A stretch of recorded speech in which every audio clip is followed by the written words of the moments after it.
Potentially one of the great days ever in civilization. Things that have been going on for hundreds of years and thousands of years. We're going to, at least we're at a minimum very, very close, and I think we're beyond very close. And I want to thank Bibi for really getting in there and doing a job. We've worked well together, as we have with many other countries, both of us, with many other countries, which is the only way this whole situation gets solved. And I'm not just talking about Gaza. Gaza is one thing, but we're talking about much beyond Gaza.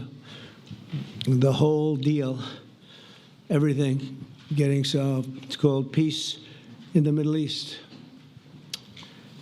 So today is a historic day for peace, and Prime Minister Netanyahu and I have just concluded an important meeting on many vital issues, including Iran, trade, the expansion of the Abraham Accords, and most importantly, we discussed how to end the war in Gaza, but it's just a part of the bigger picture, which is peace in the Middle East. And let's call it eternal peace in the Middle East. So this is far more than anybody expected, but the level of support that I've had from the nations in the Middle East and surrounding Israel and neighbors of Israel has been incredible, incredible. Every single one of them. This afternoon, after extensive consultation with our friends and partners throughout the region, I'm formally releasing our principles for peace, which people have really liked, I must say.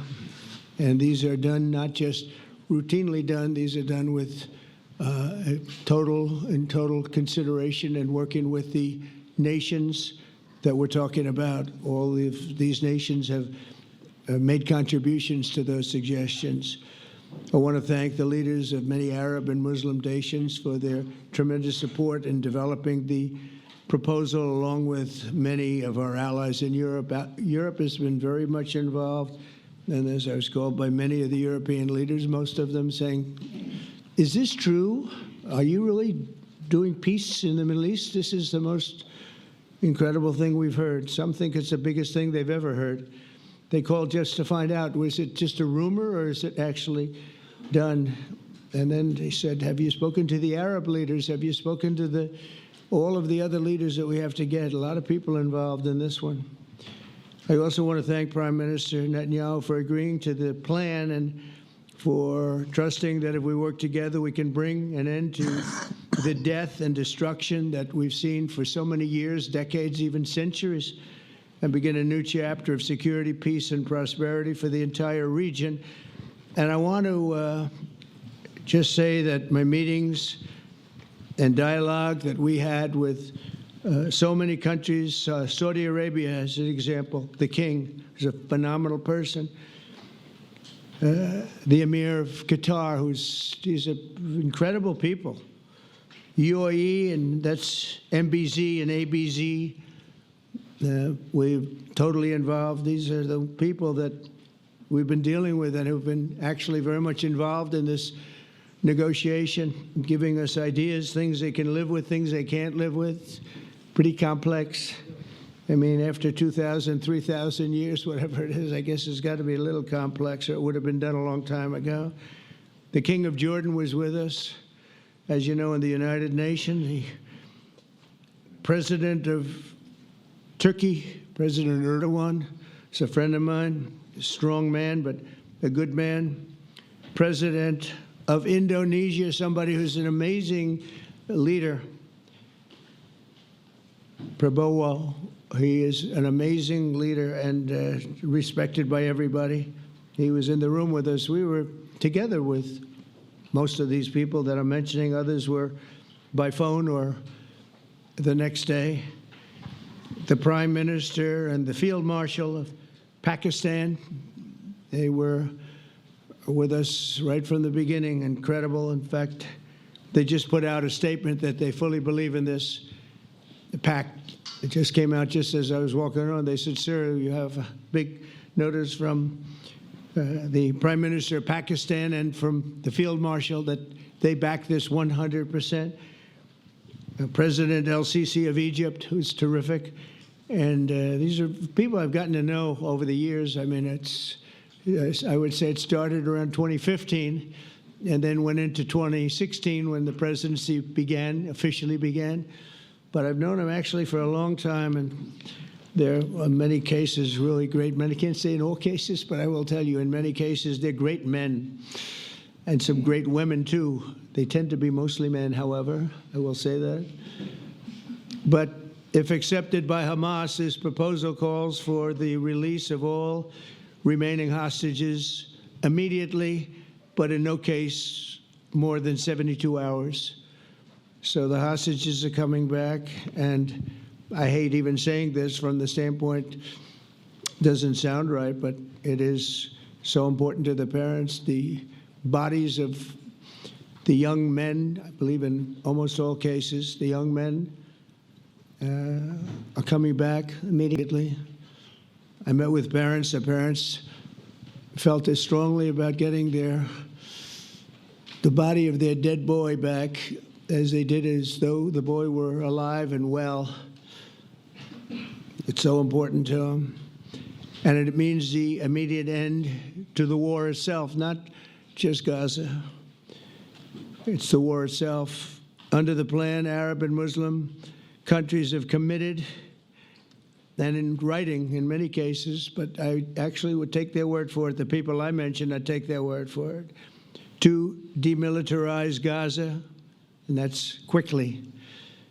Decommission the military capabilities of Hamas and all other terror organizations. Do that immediately. And we're relying on the countries that I named and others to deal with Hamas. And I'm hearing that Hamas wants to get this done too, and that's a good thing. And destroy all terror infrastructure, including the tunnels, weapons of production facilities. They have a lot of production facilities that we're destroying. They'll also help train local police forces in the areas that we're discussing right now, in particular in and around Gaza, working with the new transitional authority in Gaza. All parties will agree on a timeline for Israeli forces to withdraw in phases. They'll be withdrawing in phases. No more shooting, hopefully, as progress is made toward achieving these goals. Arab and Muslim nations need to be allowed the chance to fulfill these commitments of dealing with Hamas. They have to deal with them because they were the one group that we have not dealt with. I haven't dealt with them. But the Arab countries are going to, and Muslim countries are going to be dealing with Hamas, and I believe they've already been there. I think they probably have an understanding, and they haven't maybe mentioned that, but I would imagine they do. Otherwise, they wouldn't have gone as far as they've gone. If they're unable to do so, then Israel would have the absolute right and actually our full backing, the U.S. full backing. Marco's here, and a lot of our leaders are here, our great Vice President, Susie Wiles, Steve Witkoff, Jared Kushner. They've been so involved in this process. I don't think anybody else could have done it or even come close, but it's we're right there. We're right there. First time in thousands of years, I think you can probably say, if you really look into it, if you study back, if you're a scholar, you would say thousands of years. Israel would have my full backing to finish the job of destroying the threat of Hamas. But I hope that we're going to have a deal for peace. And if Hamas rejects the deal, which is always possible, they're the only one left. Everyone else has accepted it. But I have a feeling that we're going to have a positive answer. But if not, as you know, Bibi, you'd have our full backing to do what you would have to do. Everyone understands that the ultimate result must be the elimination of any danger posed in the region, and that danger is caused by Hamas. The tyranny of terror has to end, and this is, again, something that we're looking for. This is eternity. This is for forever.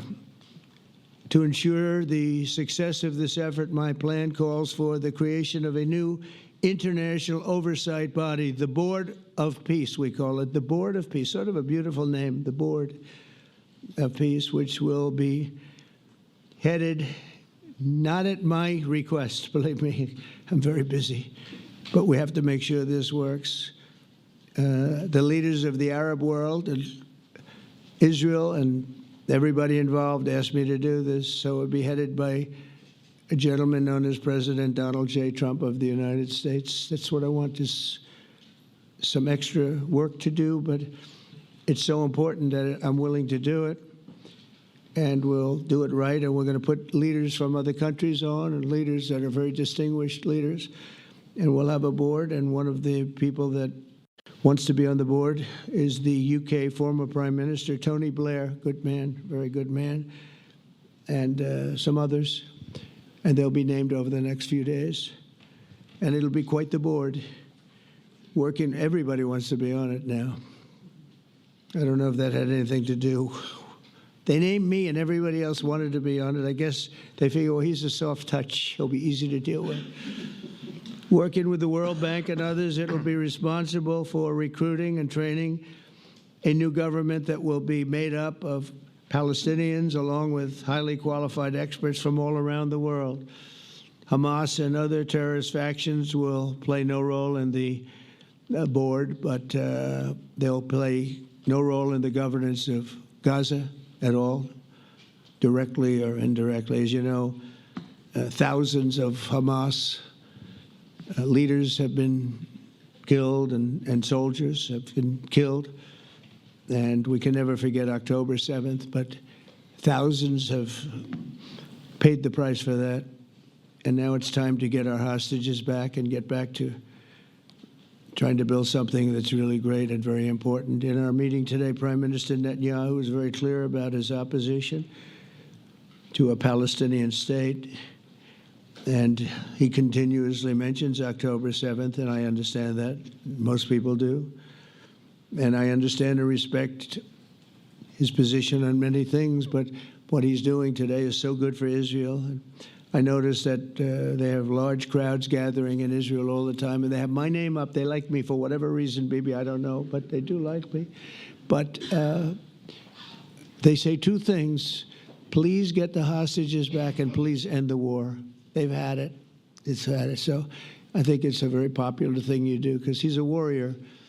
He doesn't know about getting back to a normal way of life, but he is a warrior, and Israel's lucky to have him.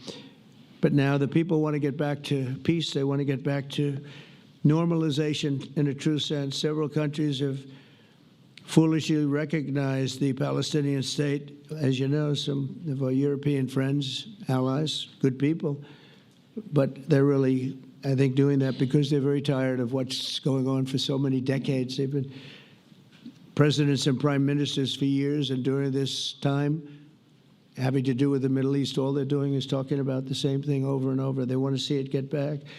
And nobody wants that more than me, or I believe Bibi too. But the people of Israel want it. They really want it. They want the hostages back. That includes the probably 32 bodies that we're talking about, 20 people that are living, 32 or so people that are dead, and they want to have peace.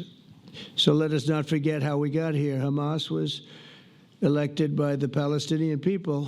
Israel withdrew from Gaza thinking they would live in peace. Remember that a long time ago, they withdrew. They said, you take it.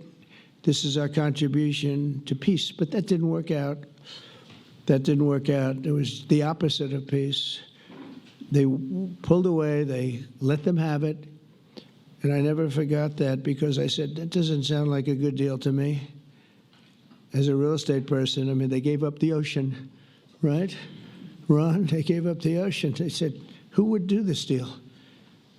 And it still didn't work out. They were very generous, actually.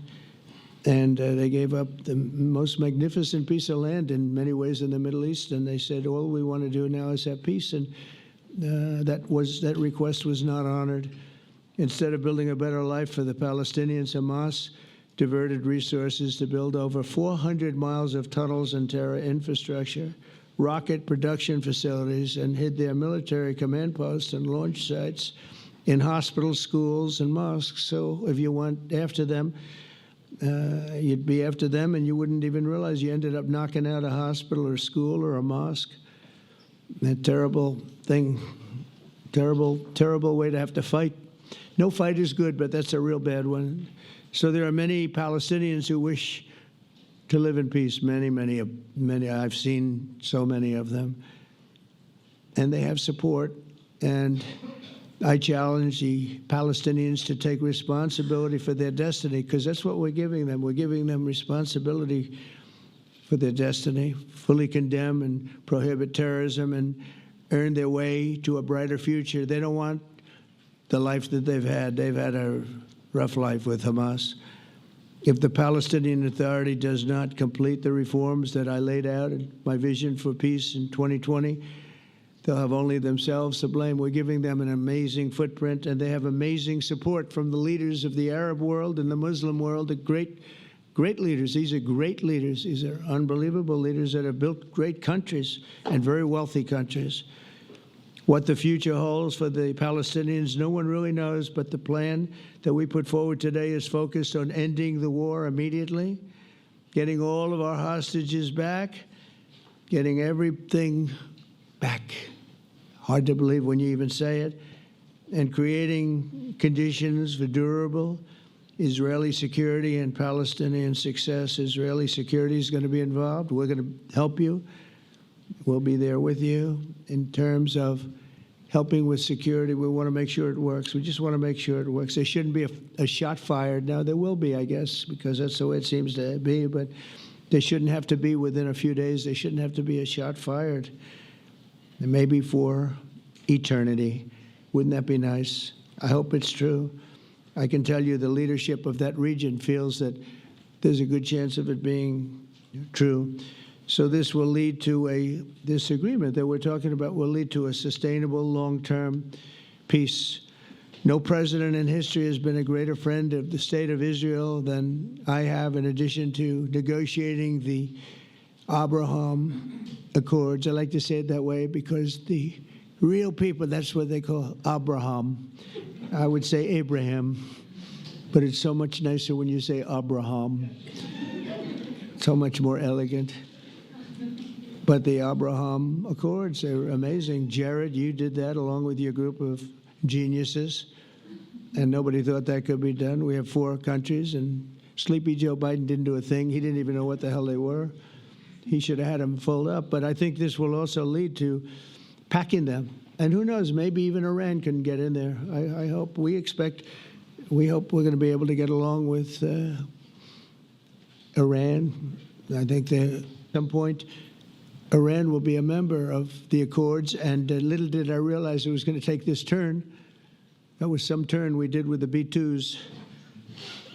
But I recognize the eternal capital of Israel. I opened the American embassy in Jerusalem. That was something that everyone said would never be done, could never be done. Virtually every president, Jerusalem, the capital of Israel, they campaigned on it over and over. Is that right, Steve? Is that right? Everyone, and when they got to it, and I understand why now, because it was so.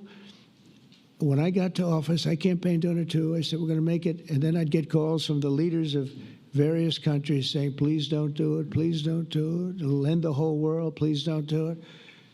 And finally, I just didn't say anything, and I did it.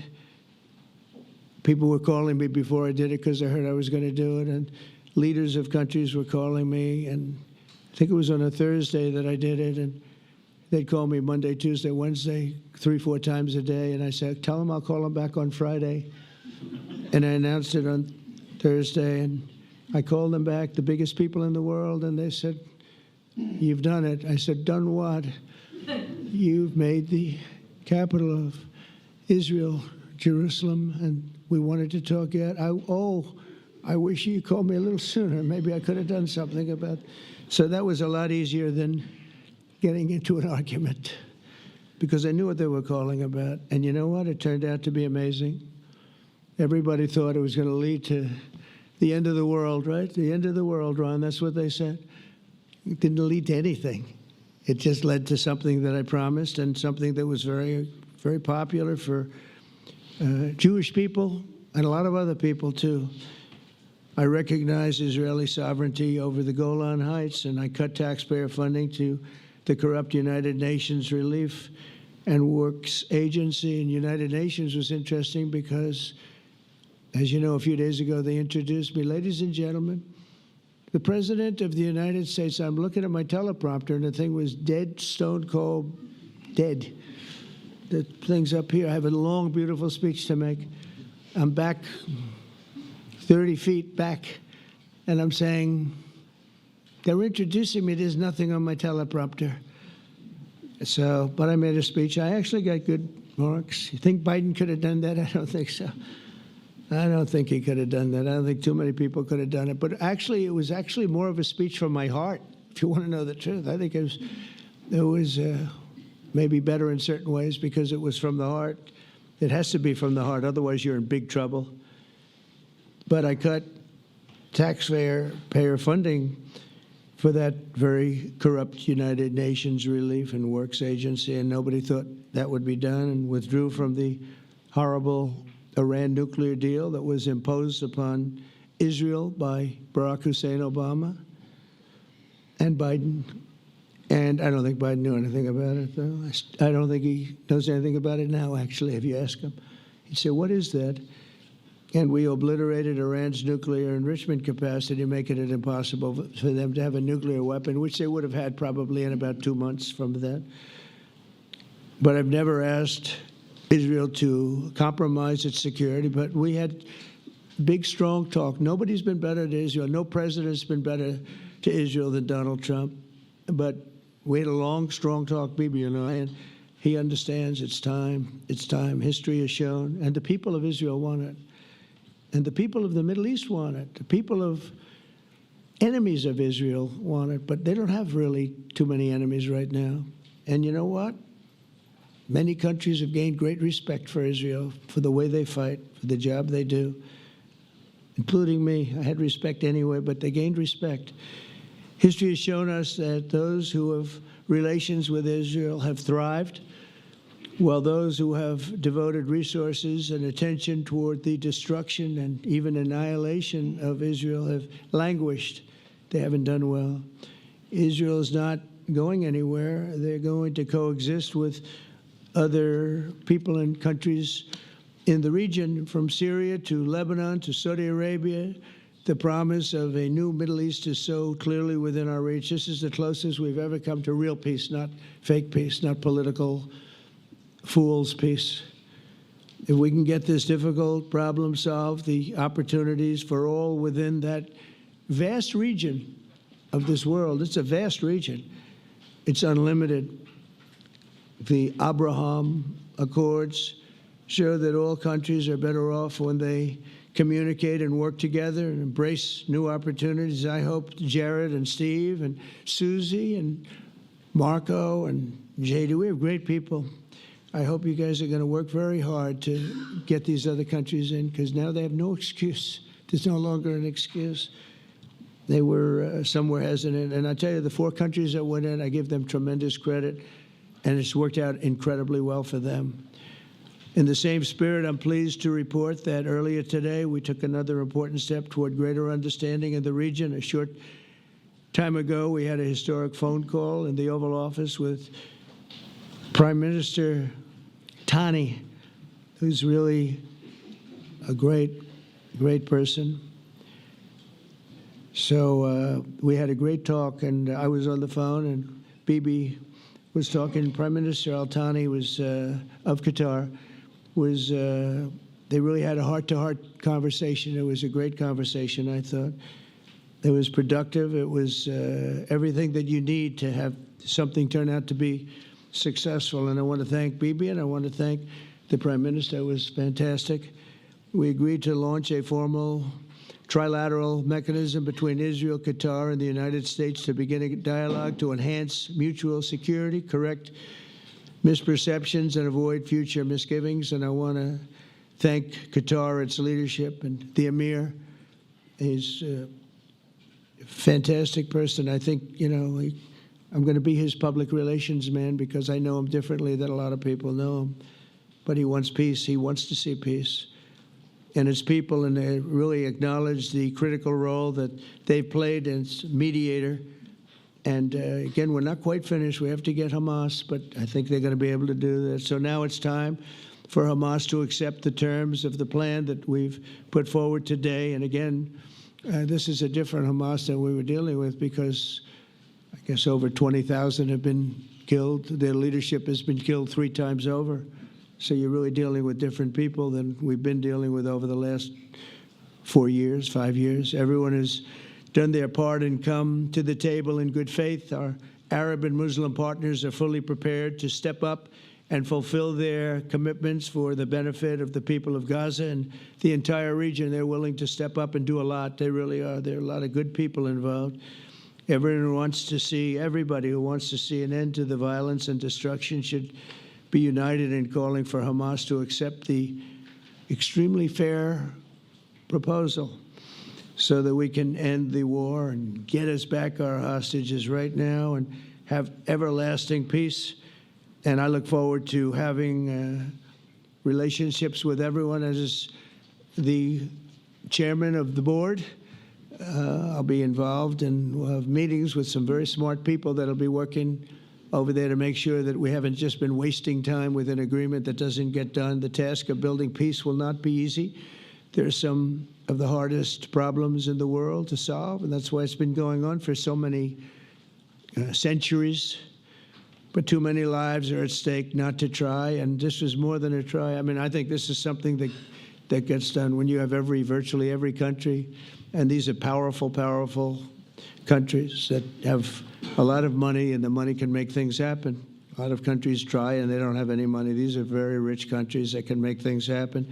So together we'll forge a much safer and more hopeful future for everybody, including Israel.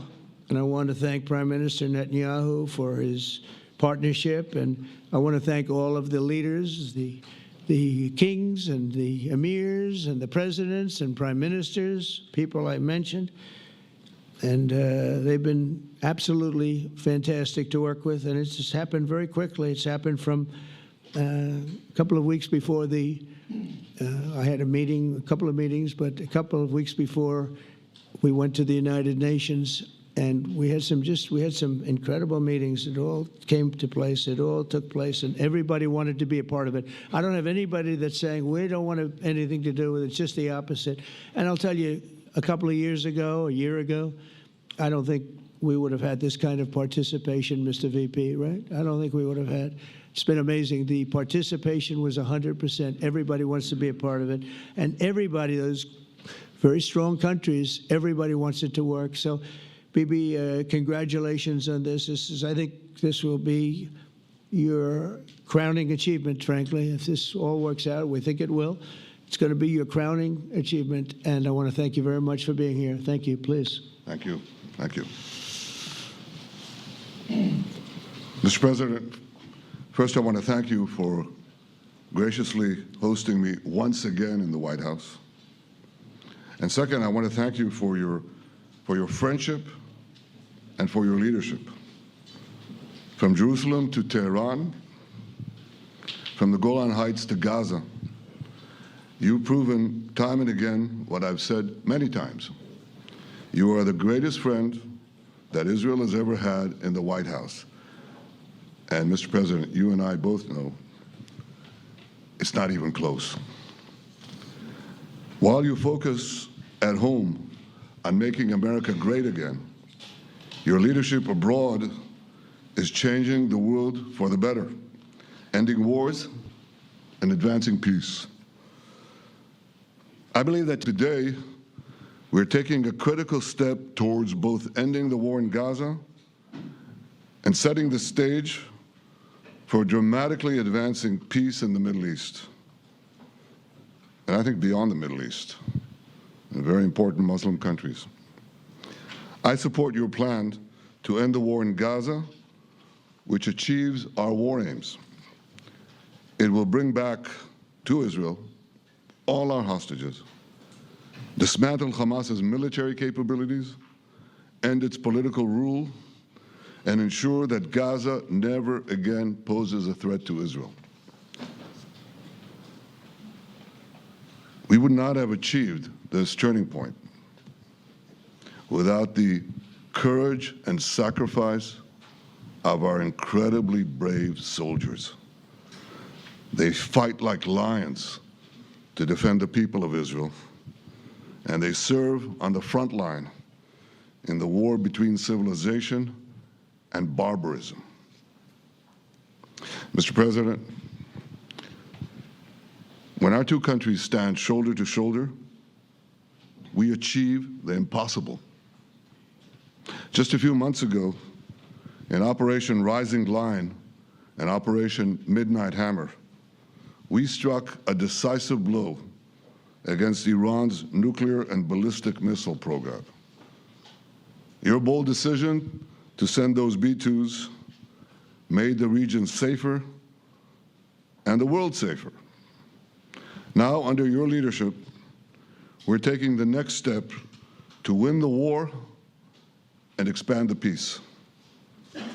Your plan is consistent with the 5 principles my government set for the end of the war, passed it in the cabinet. All our hostages, both those who are alive and those who died, all of them will return home immediately. Hamas will be disarmed. Gaza will be demilitarized. Israel will retain security responsibility, including a security perimeter for the foreseeable future. And lastly, Gaza will have a peaceful civilian administration that is run neither by Hamas nor by the Palestinian Authority. If Hamas agrees to your plan, Mr. President, the first step will be a modest withdrawal, followed by the release of all our hostages within 72 hours. The next step will be the establishment of an international body charged with fully disarming Hamas and demilitarizing Gaza.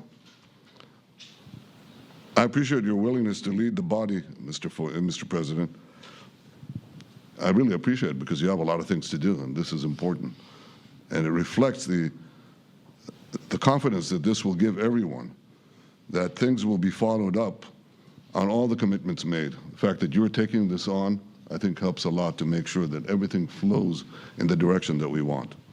Now, if this international body succeeds, we will have permanently ended the war. Israel will conduct further withdrawals linked to the extent of disarmament and demilitarization, but will remain in the security perimeter for the foreseeable future.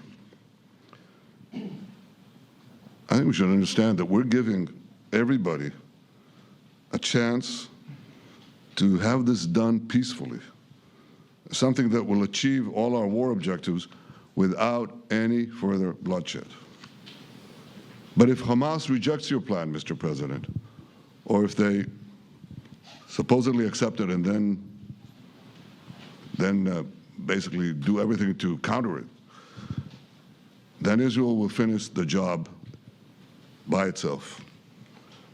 This can be done the easy way, or it can be done the hard way, but it will be done. We prefer the easy way, but it has to be done. All these goals must be achieved because we didn't fight this horrible fight, sacrifice the finest of our young men to have Hamas stay in Gaza and threaten us again and again and again with these horrific massacres. Mr. President, I was encouraged by your clear statement at the UN against the recognition of a Palestinian state. That would be an outcome that, after October 7th, would reward terrorism, undermine security, and endanger Israel's very existence.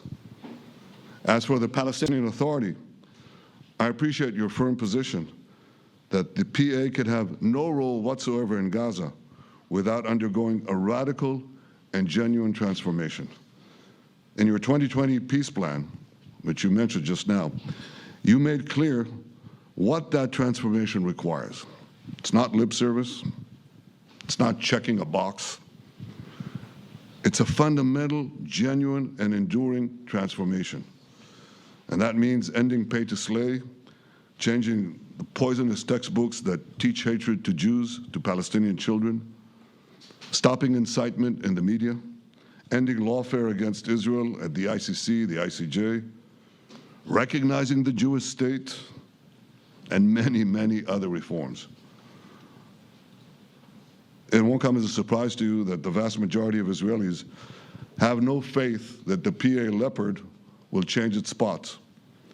But rather than wait for this miraculous transformation, your plan provides a practical and realistic path forward for Gaza in the coming years, in which Gaza will be administered neither by Hamas nor the Palestinian Authority, but by those committed to a genuine peace with Israel. I think this can be not only a new beginning for Gaza, I think it can be a new beginning for the entire region. Under your leadership, we can re-energize, well, I've got to contribute my own, we can re-energize the Abraham Accords.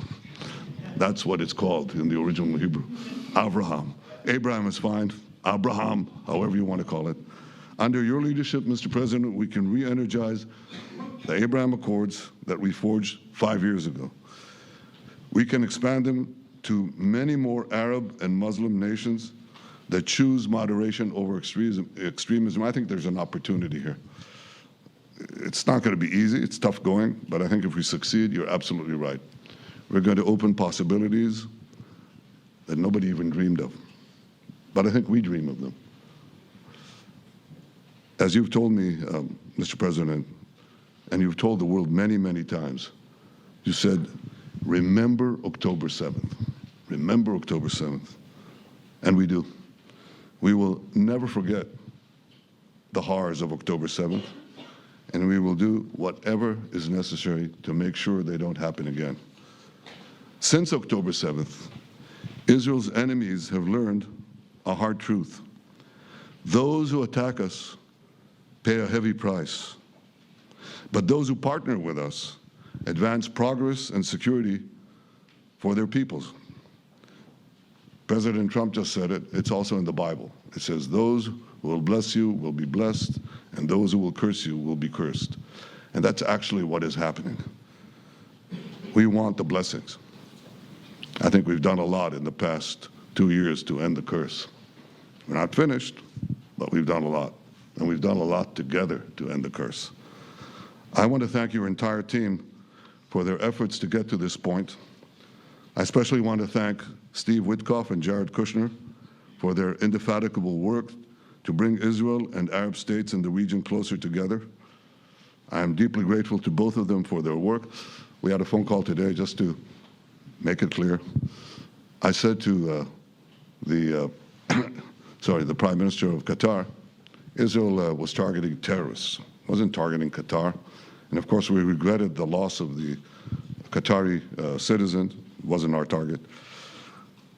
And I very much appreciate President Trump's proposal to have a trilateral body, the United States, Israel, and Qatar, to work out respective grievances. There are quite a few. But if we could try to mitigate them or put it on a different footing, I think that'll be good for everyone. Above all the people, the fine team, the many helpers who've done this, I want to thank you, Mr. President. History has already shown that under your leadership, Israel and America can change the face of the Middle East. And today I'm hopeful that your plan to end the war in Gaza will do so again and do so soon. It will free our hostages, end Hamas's tyranny in Gaza, and enable a more secure and prosperous future for the peoples of our region. Thank you, Mr. President. May God bless America. May God bless Israel. May God bless the indispensable alliance between our countries. And may I add in Hebrew, G'mal Chatima Tova, may we all be inscribed in the book of life. Thank you. Thank you very much, Bibi. So I think while we wait for these documents to be signed and get everybody in line, I think it maybe is not really appropriate to take questions. I'm meeting with, as you know, a couple of Democrats in a little while about the country, about keeping our country open, they're going to have to do some things because their ideas are not very good ones. They're very bad for our country. So we'll see how that works out. But this is something that was really historic today. This was something that was amazing. I think, Bibi, I mean, depending on you, I think while we're waiting for signatures and waiting for approvals from a lot of different countries that are involved in this, we probably shouldn't take questions? Or would you like to take a question or two from perhaps a friendly Israeli reporter, if there's such a thing?